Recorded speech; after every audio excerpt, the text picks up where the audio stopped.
ಹೃದಯಾಘಾತಕ್ಕೆ ವ್ಯಕ್ತಿಯೋರ್ವರು ಬಲಿಯಾಗಿರುವ ಘಟನೆ ಪುತ್ತೂರಿನ ಶಾಂತಿಗೋಡಿನಲ್ಲಿ ನಡೆದಿದೆ. 48 ವರ್ಷದ ರವಿಕುಮಾರ್ ಕಲ್ಕಾರ್ ಮೃತ ವ್ಯಕ್ತಿ ಕ್ರೀಡಾಕೂಟದಲ್ಲಿ ಭಾಗವಹಿಸಿದ್ದ ವೇಳೆ ರವಿಯವರು ಕುಸಿದು ಬಿದ್ದಿದ್ರು.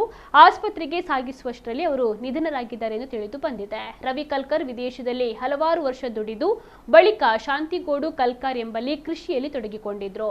ಪುತ್ತೂರು ತಾಲೂಕು ಬಿಲ್ಲವ ಸಂಘದ ವಿದ್ಯಾನಿಧಿ ಸಂಚಾಲಕರಾಗಿ, ಶಾಂತಿಗೋಡು ಬಿಲ್ಲವ ಗ್ರಾಮ ಸಮಿತಿಯ ಮಾಜಿ ಅಧ್ಯಕ್ಷರಾಗಿ, ಯುವ ವಾಹಿನಿ ಪುತ್ತೂರು ಕಲೆ ಮತ್ತು ಸಾಹಿತ್ಯ ನಿರ್ದೇಶಕರಾಗಿ, ಕೂಡು ರಸ್ತೆ ಮುಂಡೋಡಿ ನವಶಕ್ತಿ ಸ್ಪೋರ್ಟ್ಸ್ ಕ್ಲಬ್ನ ಅಧ್ಯಕ್ಷರಾಗಿ ಹೀಗೆ ಹಲವು ಸಂಘಟನೆಗಳಲ್ಲಿ ರವಿ ಕಲ್ಕಾರ್ ಅವರು ಗುರುತಿಸಿಕೊಂಡಿದ್ರು.